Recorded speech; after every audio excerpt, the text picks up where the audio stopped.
आप सभी को मेरा प्रणाम। मैं अवधेश त्रिपाठी अंत्योदय योगा के यूट्यूब चैनल में आप सभी का स्वागत करता हूँ। आज हम ध्यान के बारे में जानेंगे। ध्यान एक ऐसा विज्ञान जो जीवन में सामंजस्य स्थापित करता है। हमारे आंतरिक जीवन में और बहिरंग जीवन में ये जो दो जीवन है, इन दो जीवन के बीच में जो कॉन्फ्लिक्ट, जो द्वंद्व होता है, उनमें सामंजस्य स्थापित करने की एक प्रक्रिया है। मित्रों, आज हम ये जानेंगे कि ध्यान करते कैसे हैं। ध्यान करने के लिए आज मैं 10 ऐसे टूल्स, 10 ऐसे प्रिंसिपल का डिस्कशन करूंगा जो ध्यान के लिए बहुत ही आवश्यक है। सबसे पहला महत्वपूर्ण चीज़ है स्थान का चयन। ध्यान किस स्थान पे करें?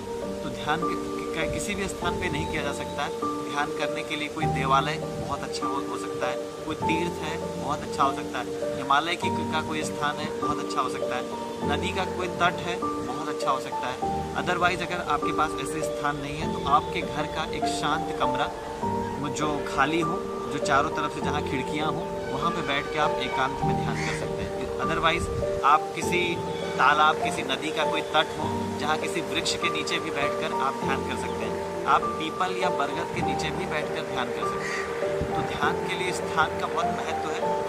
कहते हैं कि जिस स्थान पर आप बैठते हैं उस भूमि के संस्कार, उस भूमि के जो गुण हैं वो आपके ध्यान के साथ कनेक्ट करते हैं। इसीलिए कुछ लोग स्तूप में बैठकर, कुछ लोग नदी किनारे बैठकर और कुछ लोग ऐसे उर्वर भूमि में बैठकर जहाँ हमारे महापुरुषों ने, जहाँ ऋषियों ने साधना की है, उस स्थान को दिव्य बताया गया।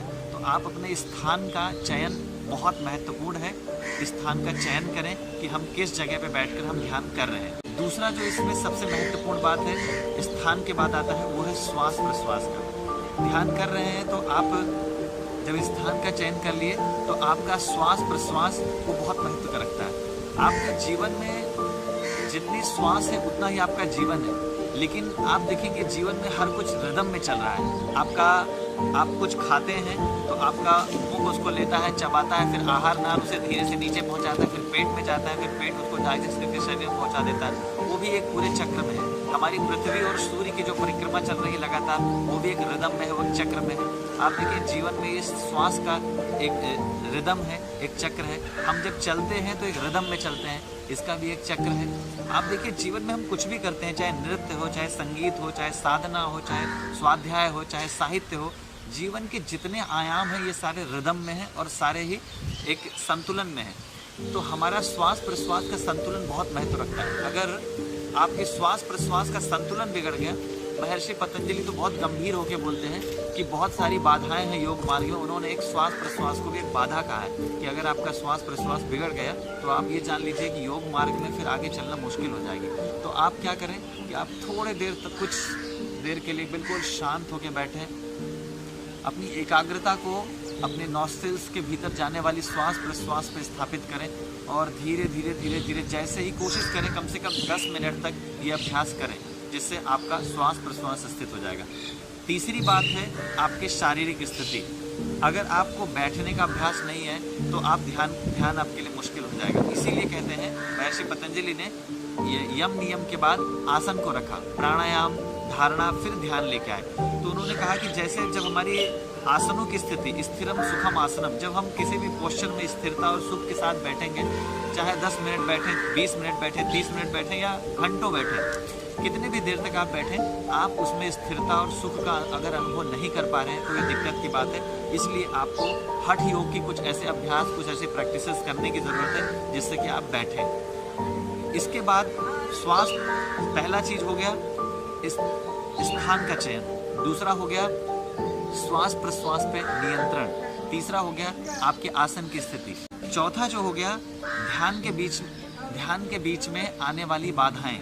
मित्रों, जब आप ध्यान करते हैं तो आपको बहुत सारी चीज़ें डिस्टर्ब करती हैं। सड़क पे जाने वाले ट्रक, बस की आवाज़, व्हीकल्स की आवाज़, कभी घर में ध्यान कर रहे हैं तो वहाँ पे कोई डिस्टर्बेंस हो रहा है, फिर कहीं जिस स्थान पे बैठे हैं कुछ ना कुछ डिस्टर्बेंसेस सब जगह पे होते हैं। अब आप अगर ऐसे सामान्यतः जब आप अपना काम करते हैं तो आप देखिए इन डिस्टर्बेंस से प्रभावित नहीं होते हैं, आप अपने काम में संलग्न रहते हैं। लेकिन जब आप ध्यान करते हैं तो आप बहुत ही ज़्यादा डिस्टर्ब होते हैं। क्यों ऐसा? क्योंकि आप शांत कभी बैठते ही नहीं। जब आप शांत बैठते हैं तो आपके जब बाहर के विषय शांत हो जाते हैं तो आपके सारे ही जितने सब्जेक्ट हैं वो बहुत स्पष्ट सुनाई देते। चिड़ियों की आवाज़, झींगुर की आवाज़, चींटियों की आवाज़, बहुत छोटी से छोटी सूक्ष्म से सूक्ष्म आवाज़ आप सुन पाते हैं। यहाँ तक कि अपने श्वास, अपने भीतर के नाद, अपने भीतर के गुंजन सबको अनुभव करते हैं। अब कुछ चीज़ें तो आपको अच्छी लगती हैं, लेकिन कुछ चीज़ें बहुत डिस्टर्ब फील करती हैं। आप क्या करें, आप एक्सेप्टेंस पैदा कीजिए इन चीज़ों को लेके।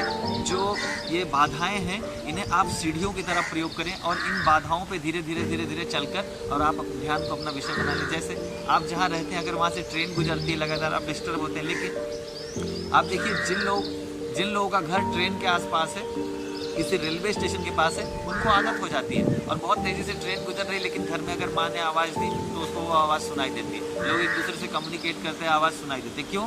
क्योंकि उन्होंने अभ्यस्त कर लिया है। ऐसे ही आपको एक्सटर्नल जितने भी इन्वायरमेंट के ऐसे सोर्स हैं, उनके प्रति आपको एक अपने सीढ़ी की तरह इनको प्रयोग करना होगा।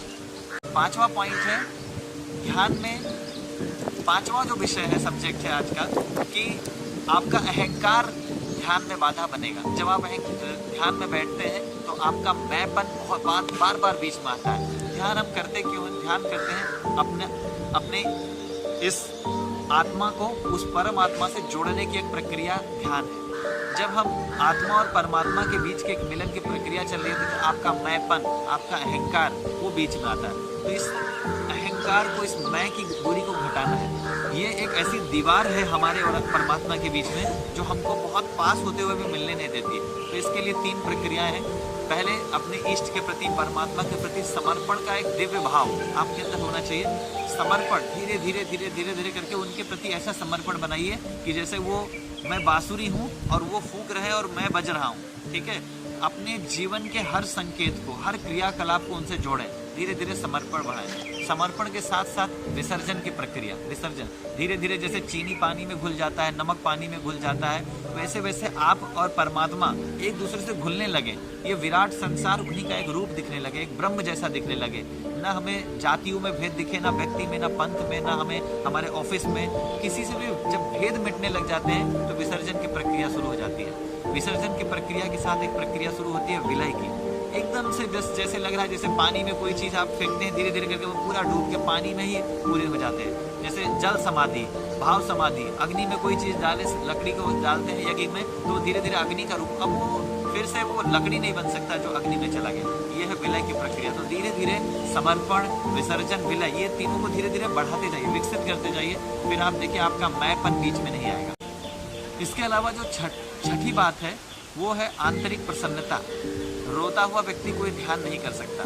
कोई बिलख रहा है, बहुत कष्ट की स्थिति में, वो ध्यान नहीं कर सकता। ध्यान एक ऐसी स्थिति है जैसे कि जब आप बहुत ज़्यादा नृत्य की स्थिति में, बहुत आह्लाद की स्थिति में, मन में एक रोमांच जग रहा हो। जब आप कभी प्रसन्नता से कुछ भी बहुत आह्लादित होकर कुछ करते हैं, आप देखिए कि वो स्थिति कैसी होती है। तो आपकी वो इंटेंसिटी, आपका वो पीक ऑफ कॉन्शियसनेस जो है, वो प्रसन्नता और आह्लाद की स्थिति होना बहुत ज़रूरी है।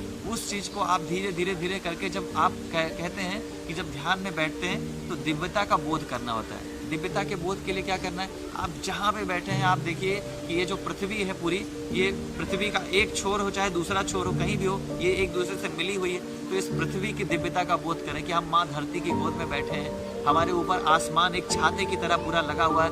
उसकी विराटता को देखें, जहाँ दूर दूर तक देखते हैं पूरा आसमान ही दिखाई देता है। इन वृक्ष वनस्पतियों को देखें। हमारे जीवन के आधार वो हैं और उनके जीवन के आधार हम हैं। तो कितना हम एक दूसरे पर निर्भर हैं। ये जल, ये वनस्पति, ये श्वास, ये वायु, ये सब कुछ, तो इनमें परमात्मा की उन दिव्य प्राण का बोध करें। जैसे दिव्यता का बोध आप करते हैं, आप सोचें कि उस परमात्मा का ही एक अंश ही तो हम आत्मा है। हम ये मनुष्य जो अंशी है परमात्मा का, हम उन्हीं के तो हैं। तो उन्हीं का ही तो प्राण सब जगह पे फ्लो हो रहा है। हमारे कण कण में, रोम रोम में, सब जगह सब कुछ वही है। तो दिव्यता का बोध ध्यान के लिए बहुत महत्व है। आप जहाँ भी बैठें दिव्यता का बोध करें। आप जैसे ही दिव्यता का बोध करेंगे, आपके चारों तरफ एक पॉजिटिव इन्वायरमेंट, एक ऑरा ऐसा क्रिएट हो जाएगा जो आपको ध्यान की स्थिति में बांध कर बहुत अच्छे से बनाए रखेगा। काफ़ी देर तक आप बैठकर ध्यान का पूरा आनंद और पूरा लाभ ले पाएंगे। इसके अलावा जब आप ध्यान में बैठे हों तो अगला सूत्र जो है वो अपनी आंखों के ऊपर है। आप जैसे ही आंखें बंद कर लेते हैं तो ये आंखें हमारी ये बाहर जगत को दिखाती हैं। हमें ज्ञान कराती है बाहरी जगत का। कोई चीज़ों को जब हम स्पर्श करते हैं, जब हम देखते हैं, उसको छूते हैं, तो आप जैसे ही आंखें बंद कर लेते हैं, ध्यान चूंकि विषय अंतर्मुखता का है, ध्यान चूंकि आंतरिक सामंजस्य का विषय, बाहरी सामंजस्य नहीं करना। आपको किसी को बदलकर आप शांति पाएंगे तो आप अलेक्जेंडर बन जाएंगे। अलेक्जेंडर क्या करना चाहता था? सिकंदर सभी को मारना चाहता था, सब जगह पर राज्य करना चाहता था, और फिर बोला कि तुम क्या करोगे? तो बोला कि कुछ नहीं, जब सबको मैं गुलाम बना लूंगा, सबके ऊपर मेरा शासन हो जाएगा, तो मैं क्या करूँगा? मैं चैन से सोऊंगा। तो उसे हमारे एक ऋषि ने, दांडायन ऋषि ने कहा कि अगर तुझे सोना ही है, तू शांति से बैठना ही चाहता है, तो आजा मेरे पास बैठ जा, यहाँ की शिला खाली पड़ी है, तू यहाँ पे लेट जा, तुझे कोई डिस्टर्ब नहीं करेगा। लेकिन तू ये सोचता है कि तू सभी को उद्विग्न करके तू शांत होगा, तो तू बेटा कभी शांत नहीं हो पाएगा। तो ये जो आंखें हैं, जब आप इन आंखों को बंद कर लेते हैं, आप देखिए इस आंखों से हमारे स्नायु के नर्वस सिस्टम का कितना कनेक्शन है। आप इन आंखों के माध्यम से बहुत सारे विकार, बहुत सारे दोष, बहुत सारी चीज़ें आप अपने अंदर आप इनहेलेशंस के माध्यम से ले लेते हैं, उन वृत्तियों को अंदर सजोते हैं, और आपके चित्त में वो सारे चीज़ें संचित हो। लेकिन जैसे ही आप आंख बंद कर लेते हैं, इस दुनिया में कुछ भी घटित हो रहा है, आप तत्काल आंतरिक जीवन में प्रवेश कर जाते हैं। तो आँखों का बंद होना और सहजता से बंद होना और सचमुच में बंद होना, एक पलकों का बंद होना होता है, एक आंखें यानी अपनी अंतर्दृष्टि को अंतर की तरफ ले जाने की होती है, वो होना। दूसरा हमारे कान बंद, जब कान बंद खुले होते हैं तो हम बाहरी विषयों में बहुत ज़्यादा करते हैं, लेकिन जब कान को बंद कर लेते हैं और दूर तक गहराई तक जाने की कोशिश करते हैं ध्यान में, तो ये कान का बंद होना बहुत ज़रूरी है। तो हमारे आँख का, कान का, हमारी इंद्रियों का अंतर्मुखी होना वो बहुत ज़रूरी होता है। जितना अंतर्मुखी आप होंगे उतना ही ध्यान में डूब पाएंगे।